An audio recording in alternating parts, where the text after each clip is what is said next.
beautiful day to walk with Jing. Where are we today? This is Magnolia Cemetery in Charleston. I don't know why graveyards are so pretty here. It's like, I feel like graveyards in China are mostly a little depressing. I don't know. People don't tend to come here and hang out. Maybe it's for not disturbing the peace. I don't know. Yeah, it's off the touristy path. But it's It's beautiful. still like one of the last downtown gems undiscovered. This is a beautiful scenery here with the bridge. I picked a cemetery to talk about today's topic. It's about deleting Instagram. It feels like it's a good fit, right? Another day when I was preparing for today's video, I specifically downloaded Instagram again to get on there, to remember what it felt like to be on there. And then 10 minutes later, I was depressed. So that's how effective it is. I was using Instagram in a not healthy way. I deleted it from my phone, and now I figured out a way to use it properly, to let the social media do its job, to be a valuable tool still, but not get impacted from it. So I'm gonna unpack that. Yes, let's unpack that. I just felt like it impacted my life in a very much negative way than positive. So here are some symptoms. 1, you mindlessly open it. You don't even think about it. You didn't actually make the decision of opening the app. It's like your finger did it itself. I do that. Yeah, I tried to overcome that several times by moving the app to a different place, but then it still comes back. Like the finger knows where it is. The finger can't be outsmarted. Muscle memory. I'll be thinking about something else. And then while I'm trying to think of that other thing that I was gonna do on my phone, my finger finds its way to Instagram. That took away your free will in a way. Like you didn't intentionally, it's not intentional. I'm trying to live intentional. So that is not good in my opinion. So 2, when you post a story, you can't help but opening it up to see who has seen it every few minutes. I used to think only I do that. I'm like, oh, you're not supposed to see this. This is just data there for reference if you need to, but you're not supposed to open it up. But then there's one time, this really woke me up. I went to Rec Room, which is a famous bar in downtown Charleston. And I was standing there. There's a girl standing in front of me, like on the lower level. I literally watched her taking it up, opening Instagram, and then go to the story, and then scroll down to see who has seen it. That's when I heard, oh, dang, I don't want to be that anymore. That's not cool. Is there a bird in it? Probably not. There should be. Another symptom is that you have several accounts that you go often just because. There's no reason. There's no reason for it. Like it's also kind of a muscle memory. It's in your search bar. As soon as you go to search, those accounts show up and you just go to them. I have that. These are accounts that some of them I follow, some of them I don't, and I go look at them for unhealthy reasons. You know what unhealthy reasons, like for comparison. I don't know. You're not there for like I want to make sure he or she is still doing well today. Like that's not the reason. If that's not the reason, any other reason is unhealthy. Another one is you often exit the app feeling insecure and unhappy about your own life.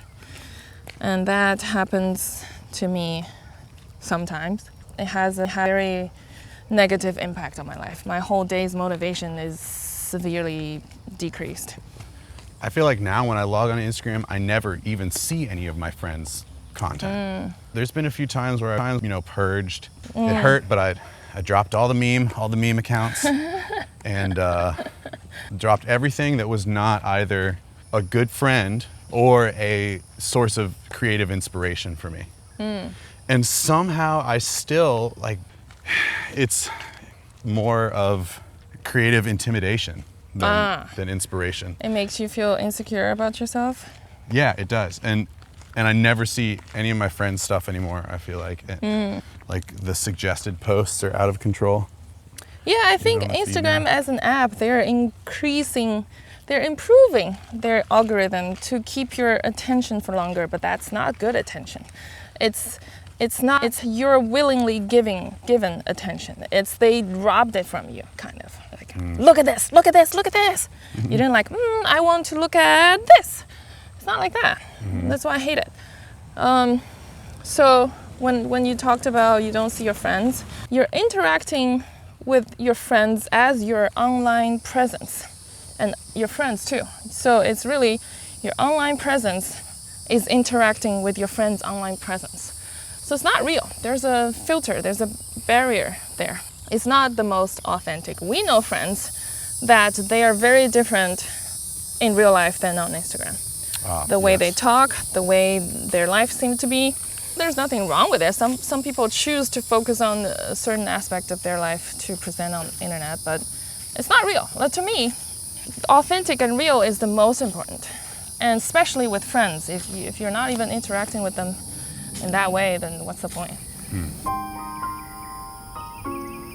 And another one, obviously, you only meant to be on there for 5 minutes, and the next thing you know, you've been in there for an hour or more. Yeah, and then you end up feeling shitty about yourself, like, damn, I just wasted so much time. Those happen to all of us at some point, I think. And then I was going to talk about Instagram traps. Why do you think they put who has seen your story on there? That's a trap. It shouldn't be important. If you just want to share your story with the world, share it. You shouldn't care who has seen it, but it's there. And do you know how much time it takes to look at who has seen your story, especially every few minutes? Especially you have specific people, you're waiting for them to see your story. I will tell you a secret. What? Is that when we first started talking, I went to see if you have seen my story. Yeah. Yeah. But one thing I liked about Paul is he's very open. Like there's one time I posted, it was in a dating stage, is when I was going on a bunch of Tinder dates. And there's one time I literally posted a little short clip, like 2 seconds of me and another guy walking our shadows on the floor. I just thought that shadow looks pretty nice in the light, so I posted that. And then you responded to me, and you responded asking, Tinder date? Yeah. 笨死了吧. No, I just genuinely wanted to know, like, you can talk to me about that kind of thing. Paul is very different, very unusual, very different. So for me, I actually, for a little bit of the reason I post that is for Paul to see, hey, I am dating other people. Oh. So when you are seeing it, it actually makes me happy that if you ask me Tinder date, I'm like, yes, it is. So if you're showing jealous, it actually makes me happy. So that's different, huh? This is completely off the topic. No, it's not. Yes, it is. Are we going to talk about all the fights that we used to have from Instagram? Is that part of a... Yeah, it's part of this. Like, since I stopped using it, our relationship became better. Yeah, that's true. We used to have fights over Instagram. Really stupid. But it happens, I think. Like, my logic, my rationality recognizes it's stupid, but my emotion still screams not happy.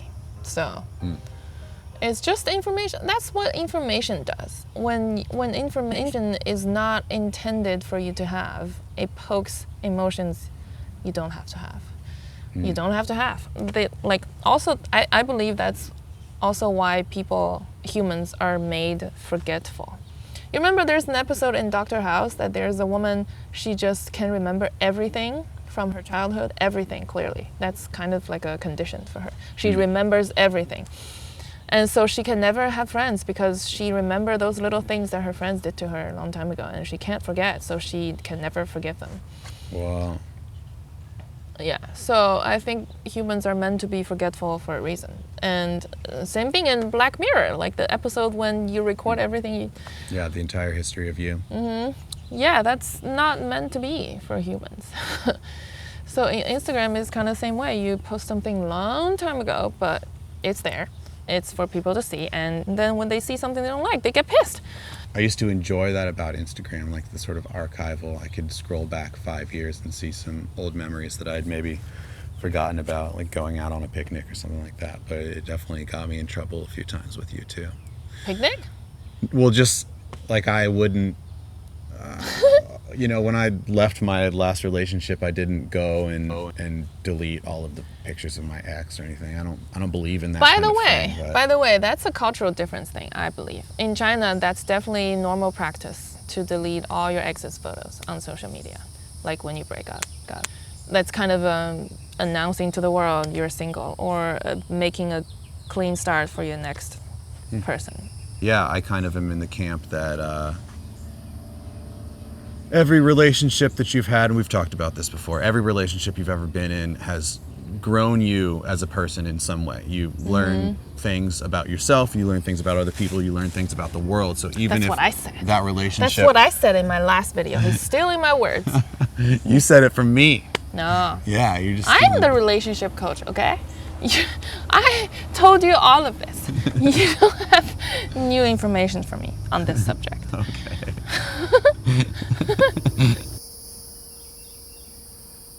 I have a script here. Okay, let's get back to the script. What else was I saying? The traps. Well, we talked about the story. And now, about posting. So there's two traps with posting. One is when for me, this is how I experience it. When I'm feeling not good, I would post something on Instagram as an outlet. You still want people to like it because that's the essence of posting. So oftentimes when I am doing that and I don't get a satisfied amount of likes, I feel even worse. Okay, I'm come here to feel better, now I feel worse. But even if it has a lot of likes, it's a fake fix. It's not real. It's a very petty kind of short-term satisfaction, and it doesn't have any long-term impact. It creates an opportunity for you to feel even worse. And then another trap, it's almost impossible to not compare yourself to other people when you're on Instagram. And I found this myself when recently a friend, he had an event I didn't see, so I didn't go, and he said, it's okay. So I told him I didn't have Instagram, and he said, yeah, I get that. I wish I don't have to use it. I said, do you get insecure on Instagram too? He said, yes. And that surprised me because he is a very collected, rational, very proper, very confident looking person all the time. It makes me feel better, like other people are experiencing this too. Now I want to talk about the benefits of not having Instagram for the past several months of not having it. Yeah. One is... walk again? Sure. Start walking. 4 months out of Instagram, my biggest feeling of benefit is that it cures FOMO. So I don't have to see other people hanging out without me anymore. It's fine. I don't want to see it. Like, I don't want to be reminded that you're once again excluded from this hangout. So I don't think that's super healthy either. I'm trying to work on that. I feel like I might have abandon issues, but that's the thing that I should work on myself. I don't need to be reminded that aspect on Instagram. That definitely doesn't help. And two, another benefit is it helps me have JOMO. JOMO? What's that? If you know FOMO, you know JOMO. It's joy of missing out. It just eliminates so many informations that's not necessary for you. Do you know that your diet includes your information taking in? Your information taken is part of your diet. Like, it's part of what you consume. It's part of what becomes you. Like, you become what you eat. Never heard that. I am very much a fan of not taking in information that's not intended for me or not beneficial for me, because it takes up a lot of energy and mind space. It's that you would better off not have. another big benefit for now having Instagram is it saves so much time. Imagine the time that you're scrolling, you don't have it anymore. Imagine the time that you take 100 photos and pick out 5 of them and then color correct them or edit them or whatever and then put it in the perfect order to put it on Instagram. That time is all saved. You don't have to do that anymore. We still take photos, but it's more just a diary in our phone to see what did I did on this day. You don't have to worry about being perfect. I don't want to be. I don't want to always look perfect, but everyone else looks perfect. I have to look perfect. So I just exit that game. I don't want to play this game anymore. Exit. We always get to see these big trees when we walk, don't we? Ah! It hurts my hand. Can't. Also, let's be quiet. I don't think I should scream in the graveyard. Whoever is alive, whoever's soul is still here right now, I respect you. I don't mean to disrupt you. Your friendship improves too.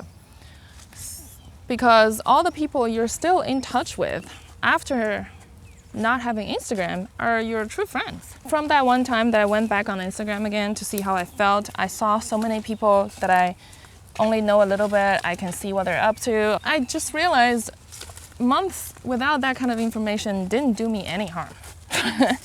Now I know it, sure, but what's the difference between knowing that and not knowing that? So eventually the people you do still think of on your own and decided to text them, decided to call them, are your real friends, are the natural selection in your brain that you decided to keep. Do you want to sit again? Sure. Oh, Civil War. That's not a good background. I don't want that. Well, let's sit on this tree. This? Yeah. Okay. Everybody knows social media forces you to compare. Everybody knows. We don't want to compare. Who likes doing that? We already kind of compare just naturally. That's human nature. I accepted that part. When you're in a complete new environment and you look at people around you, you kind of compare. Not in a way of better or worse, it's just difference. So we already compare anyways, but social media just forces you to compare in a very unhealthy way. Like for Paul, he compares his work, like other people are having better photography or bigger platform, big opportunity. And for me, I also compare people around the same age to see if I'm doing good enough, if I'm successful enough. This is the conclusion that I got. There really is no comparison between people because everyone is very much living in their own track on life.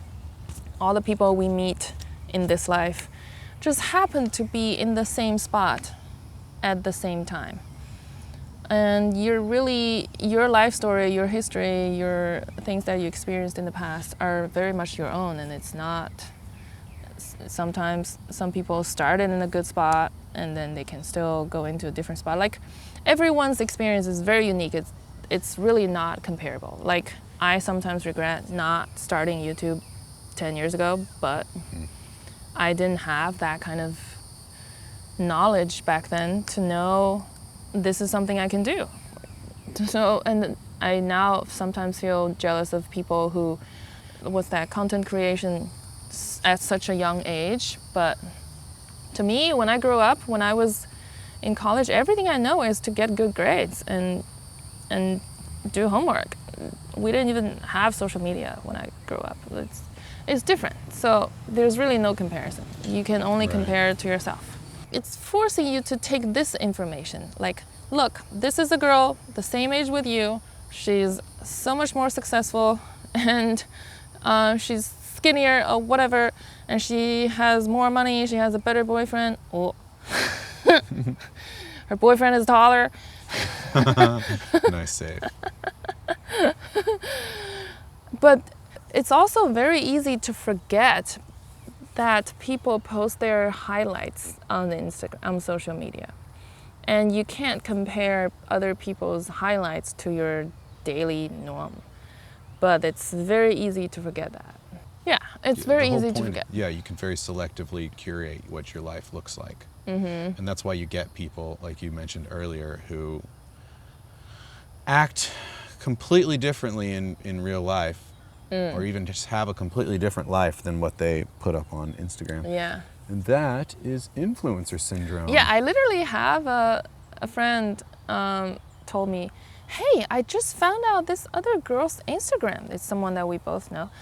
I said, wow, she looks very different on Instagram. Like she has a really different life, it seems. And I was like, yeah, that's how it is for her. Mm-hmm.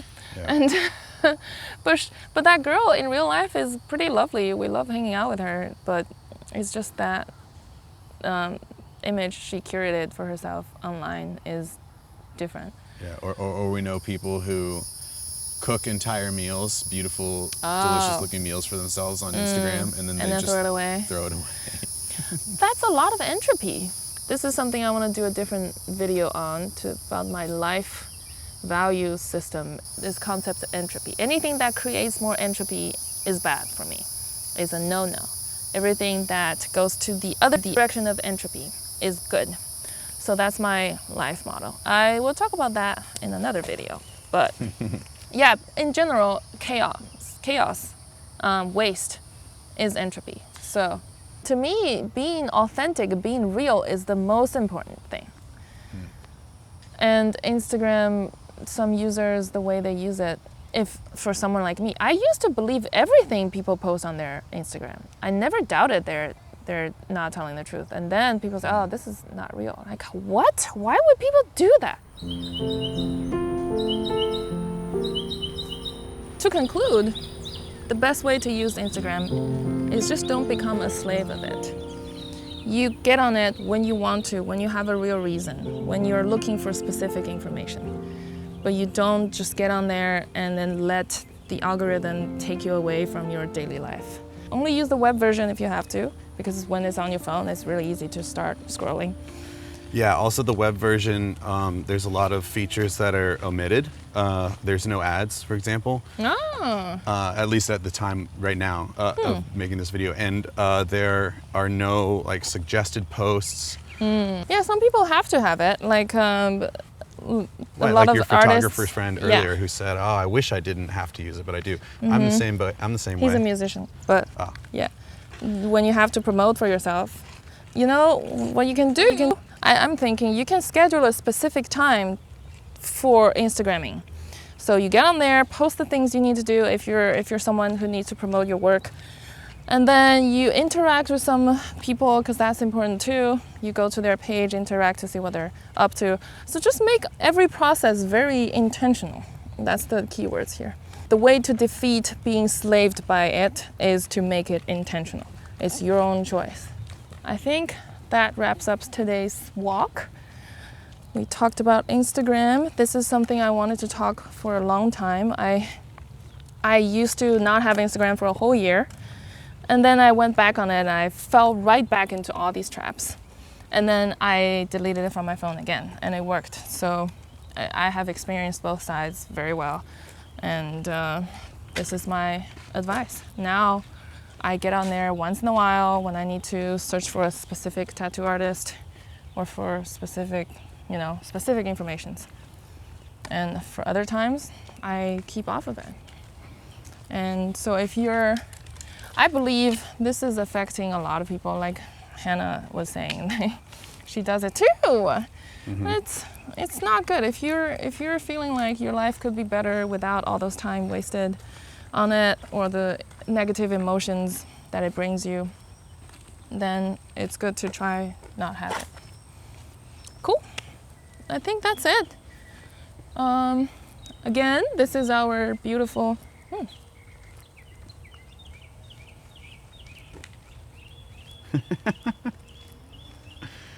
Are you conducting? This is our beautiful Magnolia Cemetery. This is one of our favorite spots to walk. Once again, it's a very lovely walk. Thank you for taking the walk with me. If you're visiting Charleston, or you live here and never heard of Magnolia Cemetery, I strongly recommend coming to take a walk. It's very beautiful and free. Thank you for taking the walk with me today. We are again going to take more walks in future in different places. Okay, bye-bye.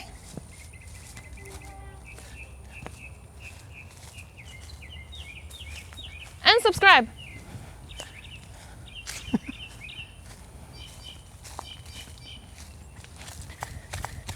And like this video.